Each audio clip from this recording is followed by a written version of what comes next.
Les derniers réglages, super. Rien ne sera comme avant. Au vu du télescopage de l'actualité, c'est très vrai pour la cathédrale Notre-Dame, et M. Macron veut que ça soit aussi vrai pour l'après-grand débat national. Ça y est, Capri, c'est fini. Et c'est peut-être le premier jour de notre vie à tous, du moins si la restitution veut bien avoir lieu. Alors tout de suite, messieurs, les pieds dans le plat avec une question de tour de table d'entrée pour cette émission éclairage numéro 16. À l'heure de cet enregistrement, M. Macron n'a toujours pas fait son allocution. Est-ce que vous trouvez que c'est normal, que c'est sain qu'il attende aussi longtemps? C'est parti. Moi, je veux bien commencer. Marc. Bonjour Marc. Hello. Bonjour à tous et à toutes. Les événements ont rendu que c'était incontournable, nécessaire de repousser.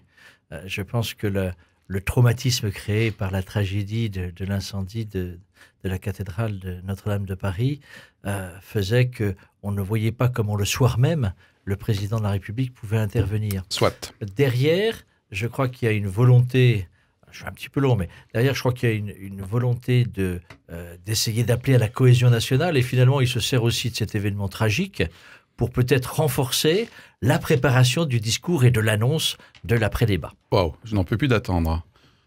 Bernard, avec un sourire, avec un parce regard philosophe. En fait, philosophe, depuis t'avoir entendu, bonjour Philippe, bonjour.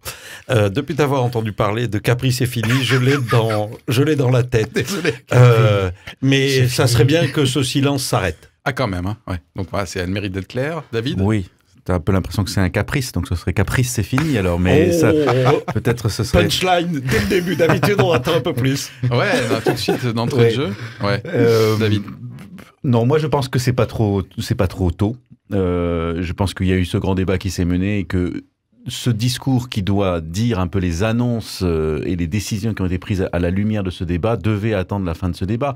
Et un débat comme ça, qui est quand même un débat de grande ampleur, dont on va discuter du résultat, il était quand même, voilà, il est quand même nécessaire. Et moi, je suis un peu embêté du fait que je pense que on l'a critiqué avant qu'il se produise, on l'a critiqué pendant qu'il se produise, après qu'il se soit produit, on critiquera forcément tout et j'arrive pas à être dans cette démarche-là. Ah, on t'en veut pas. Hein. D'accord. Ouais, ok. Mais ouais, la question portait quand même sur le délai, au-delà du report du lundi soir, date de l'incendie, bien sûr. Ça, je pense que tout le monde peut le comprendre. La question, c'était, voilà, maintenant, est-ce qu'il ne faudrait pas qu'il accouche, quoi, hein. Pourquoi trouver que ce délai est trop long? Moi, j'ai l'impression vraiment qu'on est dans une frénésie constante d'aller vite, d'aller vite, d'aller vite. Il y a un mouvement qui part, qui amène des évolutions dans la stratégie présidentielle et qui ouvre un grand débat. Il était déjà nécessaire de prendre le temps de ce grand débat. Et je crois que ce temps qui a eu lieu a été nécessaire. On verra s'il est véritablement productif. Et après ce grand débat, on ne va quand même pas, alors qu'il y a eu des expressions par des milliers et des milliers de personnes, de dire il faut aller en 8 jours, concluons ce qui a été dit dans ce débat-là, prenons les grandes décisions et avançons pour la France. À un moment donné, ça n'est pas jouable. Oui, mais d'accord, mais on a eu le temps là Là, moi, je parle du décalage de la restitution. L'allocution était prête, elle était enregistrée lundi après-midi, donc elle est prête normalement. En quoi l'incendie Notre-Dame modifie le contenu des annonces? Mais quelle écoute de la réception de ceux qui vont la voir? Tu ne peux pas faire fi quand tu annonces quelque chose comme ça, de l'émotion qui habite les personnes. Non, mais lundi soir, je suis d'accord, mais plusieurs jours après, on va attendre. Dans l'agenda présidentiel, je pense que voilà. Après, on arrive dans les fêtes des Pâques, on arrive dans le week-end pascal, on arrive, etc. Okay. Il y a d'autres préoccupations. Moi, dans cette émotion qui s'empare, non pas des Français, mais de ceux qui sont autour de la table, qui sont Français aussi, juste ce qui m'interpelle, c'est que on a eu le Premier ministre qui s'est retrouvé devant la représentation nationale. Ben oui, parce qu'il y a déjà eu une restitution le 8 avril. Il a fait une restitution qui n'en était pas une parce qu'il fallait quand même laisser le président s'exprimer dans le détail. Pré-restitution, ouais. Oui, donc on sait quand même un certain nombre de choses. Et puis alors, ce qui est très particulier, je dirais, c'est que alors que la retransmission de cette restitution préenregistrée n'a pas eu lieu, oui. Ça y est, il n'y a qu'à écouter les grands médias. On sait qu'il y aura déjà des mesures pour ceci, pour cela, pour ci, contre pour ceci, mi, contre... Voilà. Donc, ok, très bien. Bon, alors, on va justement se mettre d'accord sur le périmètre de l'émission. Comme d'habitude, on va poser ensemble, pour nous et pour nos auditeurs, ceux qui nous regardent, les faits et le contexte. On va revenir un petit peu en rétrospective là-dessus, sur le contexte, rappeler effectivement le contenu aussi de ce grand débat, comment il a fonctionné aussi sur la forme et d'un point de vue aussi technique. On va parler un peu statistique peut-être. Deuxième point dans l'émission, quelles sont les questions que ça pose tout de suite, dont certaines polémiques, et des questions un peu plus larges sur est-ce qu'effectivement plus rien ne sera comme avant, puisque c'était ma première phrase de lancement. Donc le périmètre de l'émission, c'est effectivement de revenir là-dessus. Comme d'habitude, pour nous éclairer, c'est ce qu'on voit dans un instant. Éclairage. Sur une tendance de société, sur une actualité, un débat pluriel et surtout, de bonne foi.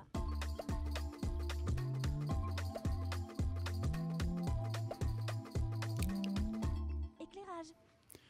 Ça y est, c'est parti. Donc, grand débat national, c'est fini. Restitution qui a commencé, qui n'est pas terminée, qui a été interrompue par le drame de Notre-Dame de Paris. Et donc, comme convenu, on commence par rappeler les faits, le contexte, suite à ce grand débat national. Par rapport à ce que tu viens de dire, et après je dis une bêtise. La parole aux autres. Oui, en plus, c'est pareil. Il aurait moins pu être poli en disant « Mais non, Philippe ». Le grand débat est fini. Moi, j'espère que... Alors, le grand débat dans la forme, le 15 mars, ça devait s'arrêter, etc., et dans la restitution. J'espère que ça va nous apprendre au quotidien à débattre entre nous, à débattre avec les politiques, et à faire, après les annonces, que les débats continuent. Okay. C'est-à-dire que l'on s'approprie l'ensemble de la réalité des échanges politiques pour dire en tant que citoyen, continuons à contribuer, à enrichir pour construire notre pays. Bon, Marc est déjà effectivement sur les suites, c'est-à-dire qu'est-ce qui va engendrer et qui va survivre au débat. Tu avais la main sur le cœur, tout va bien, Bernard? Oui, tout va bien. Oui, alors tout à l'heure, il avait les yeux au ciel en pensant à Capri, maintenant il a la main sur le cœur. Oui, tout va très bien. Okay. C'est juste... de toute façon... Quand on parle de grand débat, dans la terminologie qui nous occupe aujourd'hui, c'est cette organisation mise en place par le gouvernement, accompagnée par deux ministres, je crois, pour mettre en place ces lieux de rencontre sur des thématiques, avec un site internet qui était ouvert, où on pouvait aller contribuer, participer sur 4 grandes thématiques. On va les rappeler dans un instant. Ça, c'est fini. Maintenant que ça soit les prémices, ou en tout cas un galop d'essai, pour ce qui peut nous attendre, je suis d'accord avec Marc. Okay. Mais... ce qu'on appelle la restitution du grand débat, on l'attend maintenant. Ok, très bien. Ouais, parce qu'en fait, on est quand même face à un président, je pense, qui à un moment donné a perdu pied et qui s'est rendu compte d'une distance assez forte avec la population. Je sais pas, enfin, je suis pas dans sa tête, donc je sais pas exactement les discussions qu'il a. Il a quand même parlé d'une crise dans sa cuisine. De la représentativité parmi les 3 crises qu'il mentionne. Oui, je pense que c'est vraiment un baptême du feu qu'il a eu, parce que je crois qu'il a été élu comme ça, d'une façon, avec une montée, une arrivée comme ça sur la scène politique très fracassante et très brillante, on va dire. Et puis il a été élu, face à Le Pen, donc avec une France un petit peu divisée, tout ça quand même, mais. Okay. Je pense qu'il s'est dit, ok, on m'a élu sur un programme, je vais faire ce programme et je vais y aller, et puis je vais réformer la SNCF, je vais faire ceci, je vais faire cela et tout ça. Donc avec une certaine en disant, il faut tenir, c'est ce qu'on attend de moi, c'est quelqu'un, enfin voilà, la décision politique et tout ça. Et je crois qu'il s'est rendu compte tout d'un coup qu'effectivement, il avait perdu pied avec peut-être la population, et qu'il y avait quelque chose qui ne passait pas du tout. Ouais. Et du coup, je crois qu'ils sont en train peut-être de se dire, il faut inventer vraiment le téléphone rouge, là, comme on en avait parlé une fois, c'est-à-dire cette relation relation avec... Je pensais pas à ça. Ils sont taquins tous les deux, là, ça va être dur, je pense, aujourd'hui. Donc, cette relation entre le peuple et la représentation, un canal, alors... on a organisé avec ce débat national un grand nombre de réunions et un site internet. Ouais, on va parler un peu de chiffres. Peut-être que le site internet va continuer. Le grand débat, ça a été 10 000 réunions, j'ai entendu, avec une moyenne de 50 personnes qui y assistaient. Donc ça veut dire qu'il y a 500 000 personnes qui ont participé à une réunion ou plusieurs, en tout cas il y a eu 500 000 personnes, bref, voilà, il y a eu du monde. Il y a eu du monde et ça n'a pas coûté si cher, je trouve, que ça, finalement. Je trouve que chaque année, on pourrait faire ça. Non mais c'est vrai, une vingtaine de millions pour vraiment... et je crois que ça m'a fait imaginer quelque chose, peut-être qu'on en parlera après dans les idées de la suite.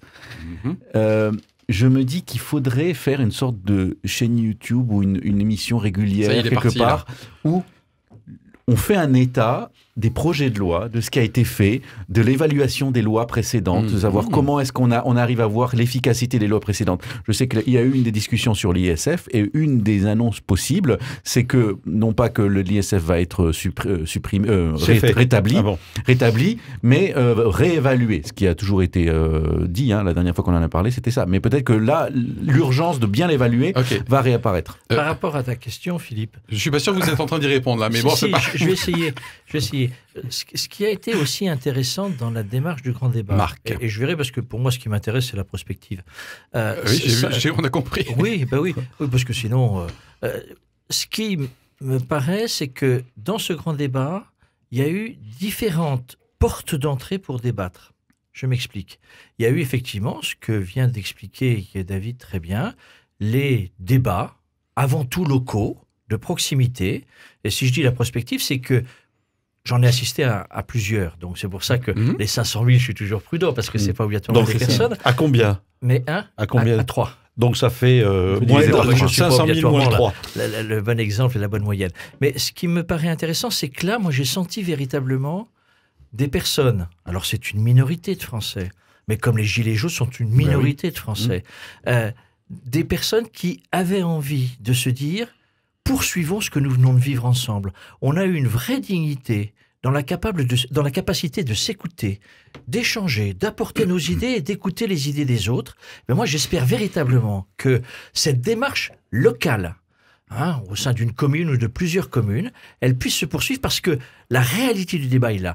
Mais ce qui a été intéressant aussi dans ce débat, c'est le débat entre élus et avec les élus, le débat avec les parlementaires, le débat avec un certain nombre d'instances de représentation en tant que telles. Et je crois que là aussi, par rapport à ce que disait David de manière très intéressante, c'est de se dire comment le président Jupiter, auréolé de sa hauteur, a souhaité tenter de retrouver, alors je ne suis pas sûr qu'il y soit arrivé, un dialogue plus direct, de se dire: oui, je ne suis pas en haut, je suis là pour venir vous écouter. Mais finalement, c'était sa démarche de la campagne présidentielle. Je viens d'abord vous écouter, comprendre la logique dans laquelle vous êtes et les attentes qui sont les vôtres.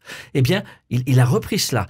J'ai l'impression, et dans la question que tu posais, je m'arrêterai là, Philippe, et c'est pour ça que je dis attention à l'urgence, qu'on remet finalement le président, alors il s'y remet lui-même, en disant il faut attendre la parole du président, on le remet dans une position de Jupiter.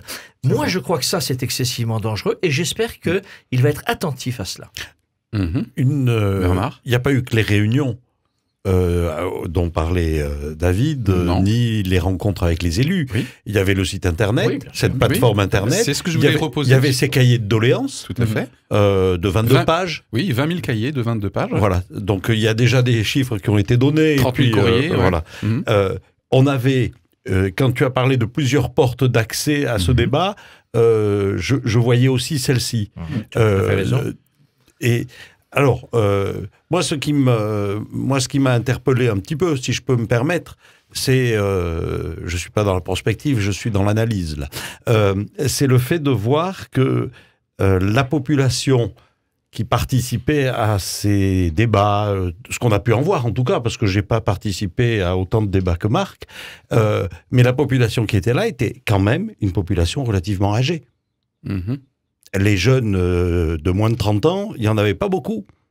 Or, c'est là un des gros soucis de notre système politique, de notre démocratie, où la participation au scrutin, il y aura les européennes, mais il y aura d'autres élections. L'élection européenne, parce qu'il n'y en a qu'une, ne l'oublions pas, il n'y a pas de second tour, ni de troisième tour, ni de choses comme ça. Avec ou sans les Anglais.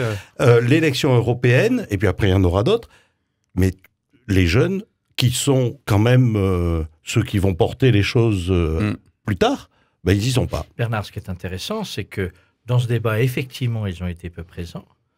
Dans la réalité de la campagne Gilets jaunes, ils n'étaient pas véritablement là non plus. Ce n'est pas les jeunes qui se sont exprimés. Et c'est une vraie question, c'est quelle forme d'expression les jeunes aussi, pour dire leurs aspirations, pour dire leur vision de la société, quelle forme d'expression ils souhaitent mettre en place, ou est-ce que c'est de se dire, eh ben, écoutez, portez vos responsabilités, si ça ne nous plaît pas, eh ben, on aura une forme plus radicale d'expression. J'entends bien, mais une des thématiques, c'était quand même la transition énergétique, la question du climat, on va le dire comme ça. Oui. Or, il me semble que sur ces questions-là, il y a des mouvements où les jeunes sont hyper présents. Oui. Je pense à la petite Suédoise... oui, tous les vendredis. Manifestations du vendredi. Voilà. Je veux dire... et alors, est-ce qu'ils ont participé? Est-ce que tu penses que c'est la forme, du coup? Pourtant, il y avait plusieurs portes d'entrée, effectivement. Non, je crois que c'est tout simplement parce que c'est un projet, entre guillemets, porté par un gouvernement. Donc, non, c'est du politique. Alors, donc, je n'y vais pas. C'est un peu des vieux aussi. Je sais pas si dans les statistiques sur le site, parce que sur le site, il y a les restitutions suivant les différentes thématiques et tout ça, je ne sais pas si les contributions écrites sont majoritairement des personnes plus âgées ou s'il n'y a pas eu plus d'investissement des jeunes dans la participation sur Internet que dans les réunions présentielles. Juste, pardon, pour rappeler les 4 thèmes, puisque ce grand débat était quand même un petit peu encadré, on va dire. D'accord. Je le dis de manière tout à fait neutre, donc cadré. Tu essaies de le faire par rapport à la priorité des résultats qu'il y a eu, c'est-à-dire commençons par le thème qui a eu le plus de succès, entre guillemets, et puis ainsi de suite, ça nous permet d'avancer. C'est parmi le 4. Et en plus, il faut que je les classe. Ah oui, en plus, il faut que je les classe. Alors, on va voir si je suis un bon élève. On va te corriger si c'est pas bon. Voilà, très bien, super. Donc, la fiscalité et les dépenses publiques, le niveau de dépenses publiques. Bravo, et très nettement en tête. Très nettement en tête. C'est Marc qui donne les points aujourd'hui. Très bien. Démocratie, citoyenneté. Ah, ça n'est que le 3e. Et transition écologique. C'est le 2e. Et le dernier, l'État et les services publics. Vraiment assez plus bas, même s'il y a quand même des expressions importantes. Mais c'est compliqué. C'est compliqué. On y reviendra sur la question de comment débattre et surtout comment, au cœur du débat, faire des propositions. Moi, j'ai été très frappé de l'écoute de dire on a des idées, on a des envies, mais mettre en forme les conséquences de ces envies pour pouvoir construire, là, on est un peu sec. À propos de la mise en forme, que pensez-vous? Alors, j'ai bien compris on avait l'air d'être très positif, on ne voulait pas participer on a critiqué avant, on a critiqué pendant, on a critiqué après. Bon, il y a eu un début de polémique sur la restitution ou la pré-restitution du Premier ministre était partielle. Et du coup, elle serait un petit peu biaisée au vu de la quantité monumentale de contributions, presque 2 millions, 1,9 million, qu'il fallait dépouiller. La réponse d'une des 5 garantes du grand débat national à dire c'est vraiment une polémique stérile. On trouve que la quantité, entre guillemets, dépouillée était suffisante en termes de masse critique pour qu'on puisse déjà communiquer à l'ensemble de la population un minimum de retour. Vous en pensez quoi sur ce côté retour partiel, biaisé? Alors, le dépouillement continue. Vu la quantité, il y a eu énormément de traitements automatiques. Donc les sociétés qui ont été mandatées pour analyser ces textes-là, en fait, on scannait les textes et tout ça, et ensuite on fait des espèces de reconnaissance de mots-clés pour essayer de faire émerger les thématiques. Ce qui veut dire qu'on arrive à voir une sorte de température, des zones rouges et tout ça, mais on n'arrive pas à voir le détail, non seulement des souhaits des gens, mais en plus des propositions.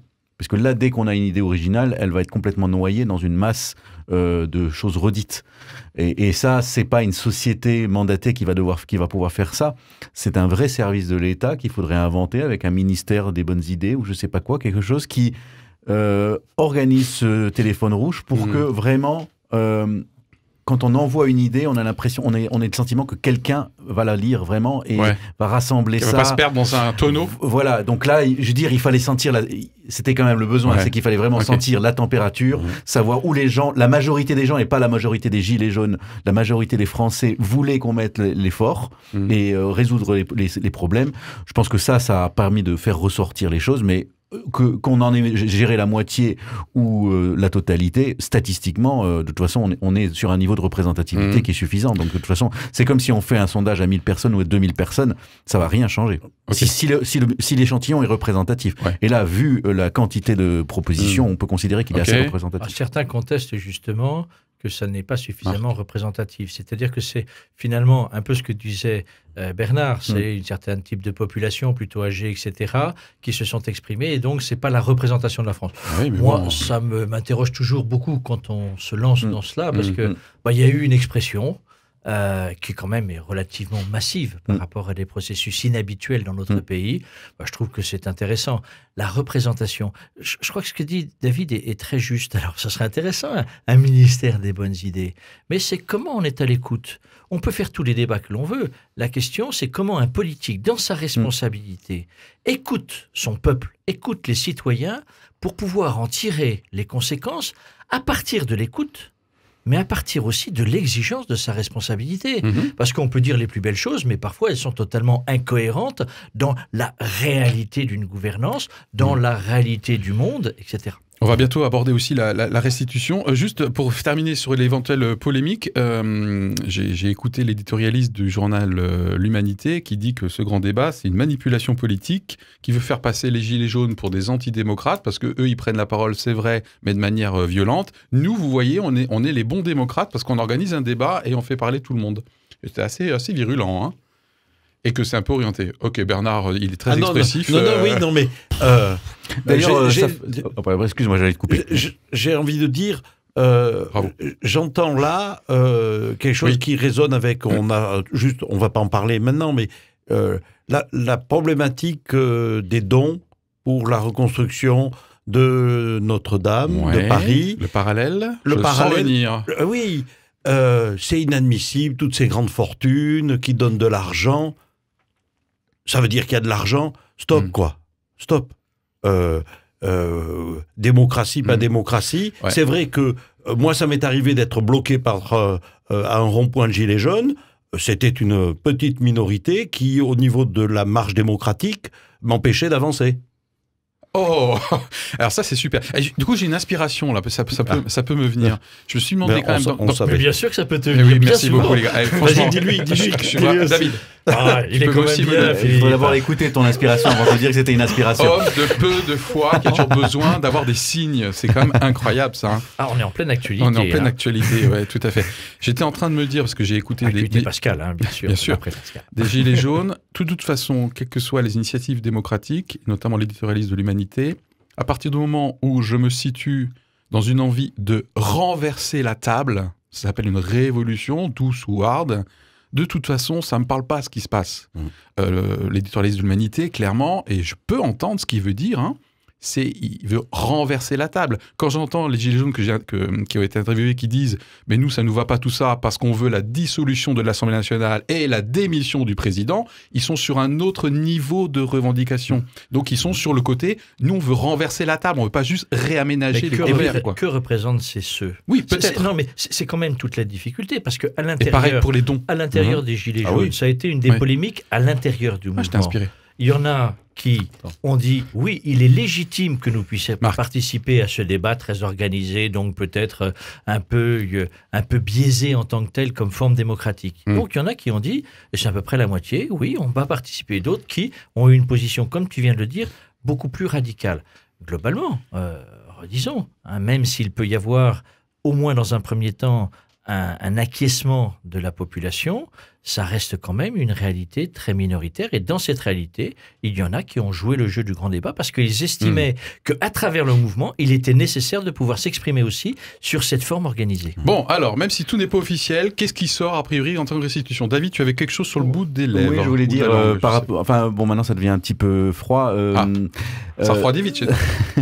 Non, c'était sur la question du contact avec la population que Macron pouvait avoir. Oui. Il a eu avec les maires, en tout cas. Moi, j'ai plusieurs fois théorisé sur le syndrome de la tour d'ivoire, c'est-à-dire le fait qu'un président se retrouve comme ça à un moment donné tellement sous pression qu'il s'isole et qu'il ne s'entoure plus que de quelques conseillers. Tu l'as déjà évoqué lors d'une émission précédente. Qui peuvent être très délétères et qui lui donnent ce sentiment de toute puissance alors qu'en fait il n'a plus de pied sur la réalité. Donc je pense que voilà, manifestement il est confronté à ça. Et du coup, les Gilets jaunes, je pense d'une façon qui est relativement pacifique quand même. Je veux dire, voilà, il y a eu des blocages de ronds-points, il y a eu des manifestations plein de fois, donc il y a eu des violences périphériques. 22 samedi. Il y a eu des violences périphériques, mais quand même, en gros, on a eu un mouvement de manifestation massive qui a amené le gouvernement à mettre en place un système d'écoute de la population. C'est bien de rappeler l'élément déclencheur du grand débat national quand même. Je dirais que c'est ça, voilà, c'est le résultat. Après, il y a des gens qui ont perdu un œil ou une mâchoire dans l'histoire, mais quand même, en gros, il y a des centaines de milliers de personnes qui se sont mobilisées pour obtenir ça. Tout à fait. Et j'en étais pas à l'origine, mais je veux au moins reconnaître qu'ils ont apporté ça. Moi, je veux dire, j'étais pas associé à l'origine. D'accord. Ce que je veux dire, c'est qu'aussi que ça me fait penser à Churchill, qui, pendant la Deuxième Guerre mondiale, pendant des décisions très difficiles, puisqu'il y avait quand même les Allemands qui repoussaient les Anglais et les Français, ils ont dû quitter Dunkerque, ils étaient sous la menace vraiment d'une invasion allemande, et il y avait des ministres qui lui disaient, il faut composer peut-être avec les Allemands, tout ça, voilà. Et il ne savait pas quoi faire, il était vraiment sous pression, aux portes vraiment presque d'une destitution par son gouvernement. Et alors ce qu'il faisait, ce qu'il a pris l'habitude de faire, c'est qu'il est descendu dans le métro, et il s'asseyait comme ça dans le métro, tout le monde le reconnaissait. Et puis il discutait avec les gens. Et il disait, qu'est-ce que vous en pensez? Est-ce que vous pensez qu'il faut qu'on compose avec les Allemands, tout ça? Et alors les gens ont dit non, tout ça. Et après il remontait et il retrouvait l'énergie pour mettre en œuvre et affronter tous les lâches de son gouvernement qui voulaient composer avec les Allemands. Et je me dis, il faudrait, d'une certaine façon, c'est ce qui s'est passé. C'est-à-dire, je ne sais pas si Macron le vit comme ça, j'espère. D'accord. Donc d'une certaine façon, il est descendu dans un métro géant et il a dû entendre les gens râler, exprimer, pas seulement râler d'ailleurs, exprimer leurs envies. Okay. Super intéressant ce que tu dis, je trouve, parce que se pose toujours la question du niveau d'écoute. Oui, Churchill a été au bas du métro, à écouter ceux qui l'entouraient, à écouter. Je crois que la volonté d'Emmanuel Macron, ça a été d'écouter. Et en même temps, il n'a pas pu se défaire que la plupart du temps, c'était une écoute un peu professorale. C'est-à-dire que derrière, en bras de chemise, il reprenait, il affrontait pendant 2 heures, 3 heures, 4 heures, 7 heures. C'était sur le ring. Et du coup, on n'est plus sur le même niveau d'écoute. C'est toujours cette question-là. Moi, je crois que de toute façon, Valérie Pécresse a trouvé la solution, puisqu'elle va ouvrir le métro à Paris plusieurs nuits par semaine. Oui. Voilà. Non, c'était juste des nocturnes. Des nocturnes, voilà. Des nocturnes démocratiques. Des nocturnes. Pas que les gens qui sont actifs dans la vie quotidienne entre le lever et le coucher du soleil. Si le président venait à faire comme Churchill et à descendre dans le métro à Paris, il aura l'occasion de croiser des nocturnes. Je propose que dans des un oiseaux instant, de nuit et pas des oiseaux de malheur. On aborde les restitutions, ce qui a déjà été un peu été dit, ce qui est encore un peu hypothétique. Éclairage. Sur une tendance de société, sur une actualité, un débat pluriel et surtout, de bonne foi.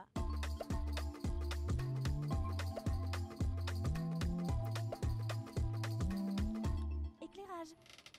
Bienvenue à vous si vous nous rejoignez, émission éclairage consacrée à l'après-grand débat national pour lequel la restitution n'est absolument pas complète puisqu'à l'heure de cet enregistrement, Emmanuel Macron n'a pas fait son allocution. Néanmoins, justement, avant la pause, on a reposé le contexte et les faits et déjà dressé des perspectives sur qu'est-ce que ça peut engendrer l'après, et aussi les envies et les idées. On a parlé de téléphones rouges démocratiques, de métros nocturnes dans lesquels les nouveaux Churchill d'aujourd'hui pourraient descendre pour écouter... Le ministère des bonnes idées. Le FBI, le ministère des bonnes idées, voilà. Par la main. Par la main. Et maintenant, concrètement, là, à court terme, ça accouche ça accouche de quoi? Sur quoi on peut s'avancer sans forcément qu'on soit dans les fake news là, en termes de décisions potentielles? Édouard Philippe a déjà pris la parole quand même, c'est officiel. Hein. Juste, c'est pour moi, à mon avis, de nécessité de distinguer, et j'aimerais que dans ce débat on puisse le faire aussi, de distinguer ce qu'est la restitution, c'est-à-dire qu'est-ce qui s'est dit, hein, mettons à plat, qu'est-ce qui s'est dit. Moi j'ai du mal à voir exactement tout ce qui s'est dit, c'est-à-dire un résultat. Et parce que quand tu parlais même de l'attente de la restitution de Emmanuel Macron, en fait, c'est pas l'attente d'une restitution, c'est l'attente des décisions. Voilà, moi, ce que j'ai compris de la restitution, et voilà ce que je vais mettre en œuvre en tant que président de la République pour la gouvernance de mon pays dans les prochains mois. Oui, on a classé les 4 thèmes par ordre effectivement d'importance en termes de contribution, et il a déjà laissé paraître qu'il y avait un désir d'équité, notamment fiscale. Ok, suite à un ras-le-bol fiscal. Donc justement, si on enchaîne sur les décisions potentielles. Alors moi, je me suis imprimé parce que je donne cette information parce que c'est intéressant. C'est-à-dire qu'il y a 4 rapports PDF, 4 fichiers PDF qui sont disponibles sur le site du Grand Débat, qui font une synthèse des contributions, en particulier des contributions fermées, enfin aux questions fermées, c'est-à-dire la liste cadrée de questions pour faire évoluer les séances. Donc on a une description de la méthode à chaque fois qui a été faite, du nombre de contributions. Ensuite, il y a un résumé qui donne vraiment en quelques pages les pourcentages, les gens, vraiment là où les gens mettent l'importance, quelques commentaires, quelques idées, et ensuite le détail vraiment. On voit pas beaucoup les contributions spontanées là-dedans, ça remonte un petit peu. Les questions ouvertes, tu veux dire? Voilà, les questions ouvertes, les contributions ouvertes, parce que je pense que celle-là, effectivement, nécite un travail de fond qui me prendra beaucoup plus qu'un mois ou 2 mois supplémentaires, à mon avis. D'accord. Et j'espère qu'il y a des gens au ministère dans les ministères qui vont travailler là-dessus. Donc, qu'est-ce qui ressort alors du coup? On peut s'y mettre à plusieurs. Hein. Alors, effectivement, donc, moi, je dirais qu'il y a... il y a le besoin de encore exprimé sur la démocratie, c'est-à-dire d'une représentation plus contrôlée, une représentation nationale plus contrôlée et plus réduite. On a des comptes à rendre. Peut-être moins coûteuse, avec plus de comptes à rendre. Tout à fait. Et des moyens de référendum, mais particulièrement locaux. Je pense que c'est là-dessus où ça fait vraiment l'unanimité. Tout à fait. Ensuite, sur la partie fiscalité, effectivement, qu'est-ce qu'on peut dire sur la fiscalité? Alors, suppression peut-être certaines niches fiscales. Alors, il y a une revendication de la TVA à 0% pour certains biens. Hein. Ça, je ne sais pas si ça va être acté. On a un problème avec les lois européennes. Eh oui. On ne peut pas avoir une TVA en dessous de 5,5. Alors, oui, effectivement. De 5, pardon. En 5%. Tout cas, c'est réduire l'impôt par réduire la dépense publique. C'est quand même ce qui apparaît. Avec un truc qui est très surprenant, je trouve, c'est qu'il y a un grand nombre de personnes qui réclament vraiment de revoir les conditions d'attribution des prestations sociales. Avec ce sentiment diffus qui ressort qu'il y ait un peu des abus, que beaucoup de gens bénéficient de prestations sociales sans vraiment contrepartie, et donc de leur demander de faire des travaux d'intérêt généraux et tout ça. Sans aucun rapport, la suppression des privilèges accordés aux anciens présidents, vous avez vu que ça ressort vachement. Hein. Pourquoi? Parce que je crois aussi que ce qui ressort de cette restitution est une attente des Français, c'est un meilleur équilibre, une meilleure justice fiscale réelle, qui va jusqu'à, c'est quand même intéressant de dire, mais... même les plus pauvres, symboliquement, devraient payer un impôt minimal. Alors, on sait que ça va coûter très cher, que c'est difficile, mais c'est de se dire, finalement, ce qui nous fait citoyens, quelle que soit la réalité de vie dans laquelle on est, c'est aussi notre contribution à la solidarité nationale. Alors, bien évidemment, la TVA y contribue, et ô combien fortement. Mais voilà, comment on s'inscrit là-dedans? Derrière, il y a aussi... Bernard faisait une aparté par rapport au financement des travaux Notre-Dame, etc. On est aussi au cœur de cela. Est-ce que... les grandes fortunes, donc cet argent qui paraît quand même disponible. C'est vrai que quand on met sur la table comme ça 100 millions et que nous, pauvres Pékin, on se dit mais 100 millions c'est inatteignable. Qu'est-ce que ça veut dire par rapport à des années de travail? Toute une vie ne suffit pas pour cela.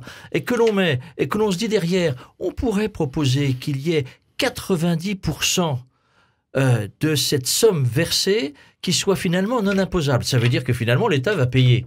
Il y a quelque chose qui là est indécent.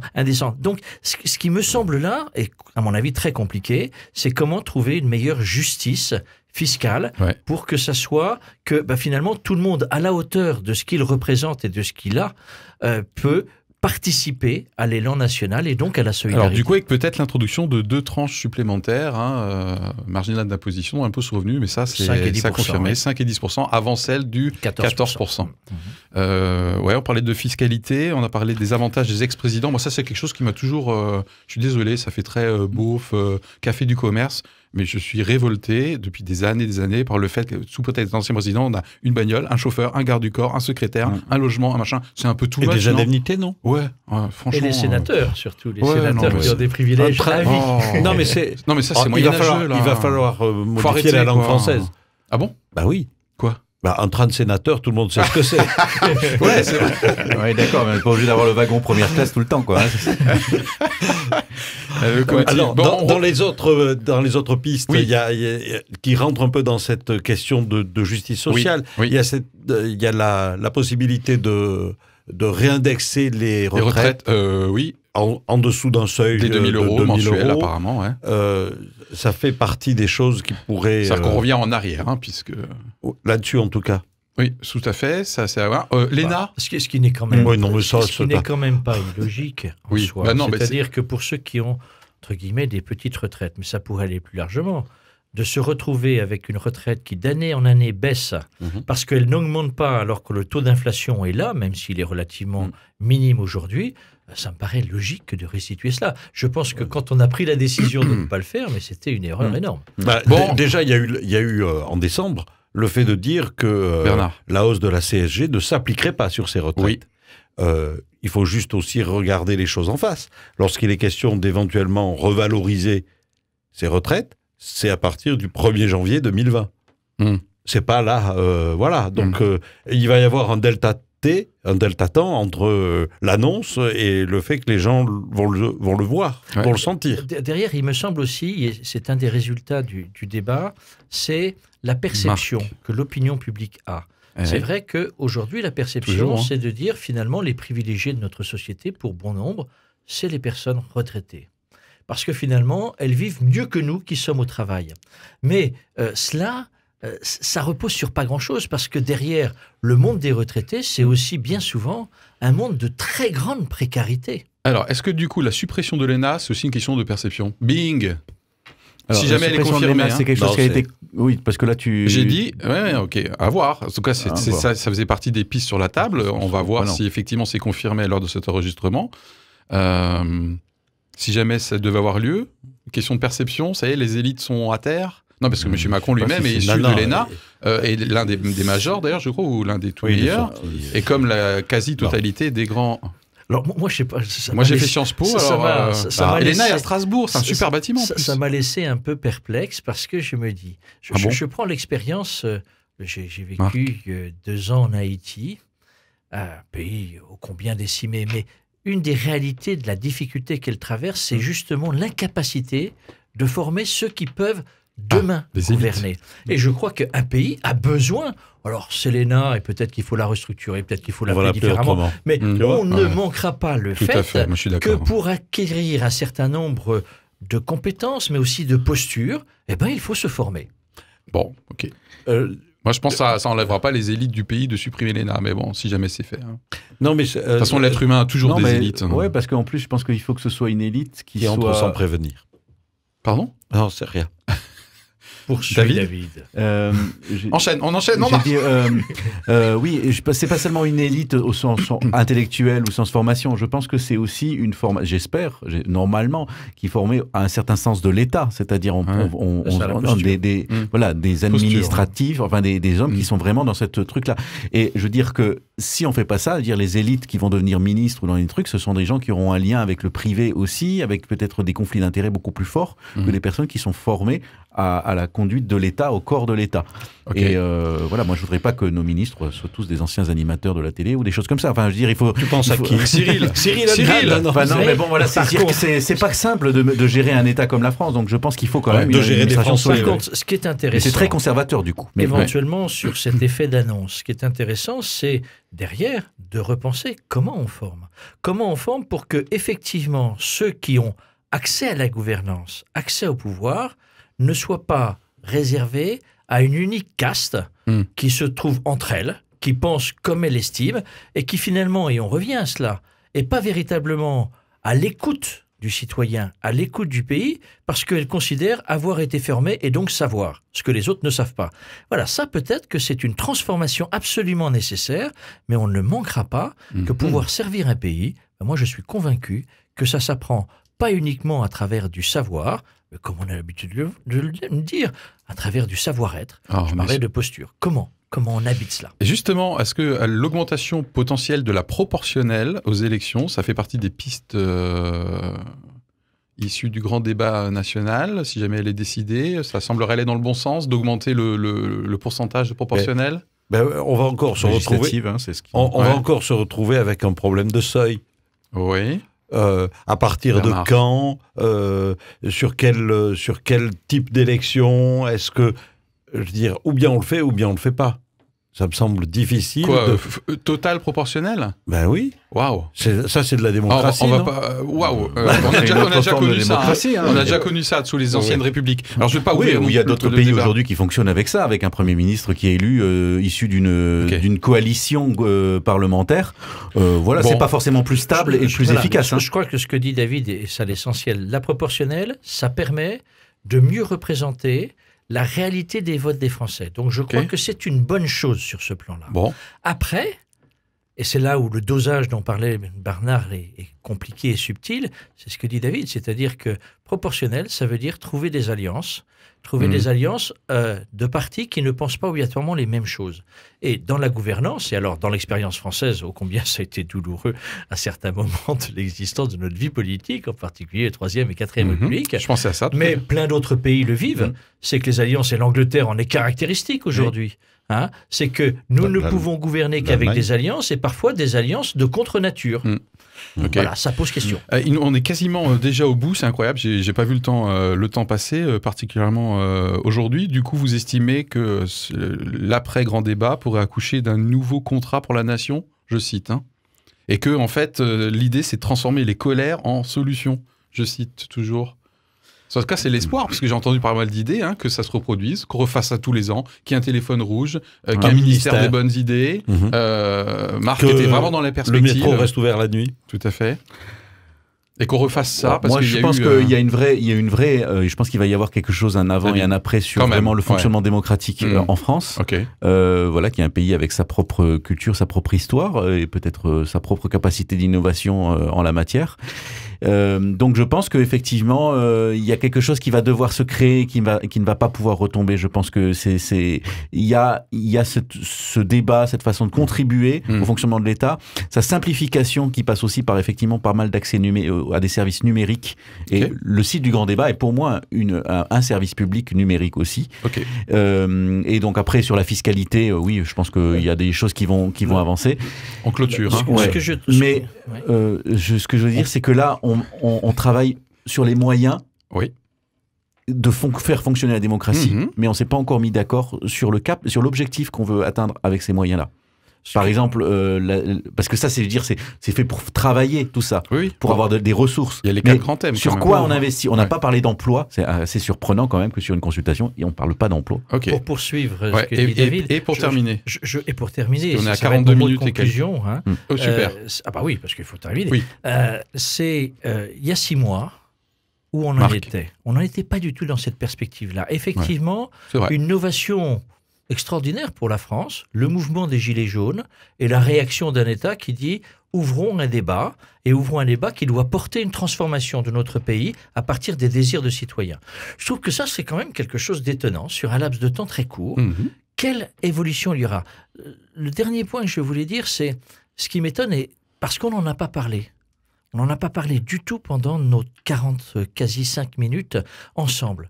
C'est le point qui est arrivé en deuxième de la transition écologique, qui est pour moi la question fondamentale de fond de transformation de notre société.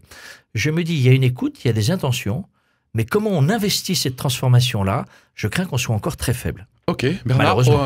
Mais peut-être terminer. qu'une des pistes qui va être celle d'adapter le référendum d'initiative partagée, tout à fait. Bravo qui pour le existe terme. depuis 2008, ça va permettre de distiller dans notre vie démocratique de nouvelles pistes de réflexion et pourquoi pas sur Ok. la transition énergétique. Très bien. Écologique. Bon, bah écoutez, manifestement, Capri, c'est pas tout à fait fini.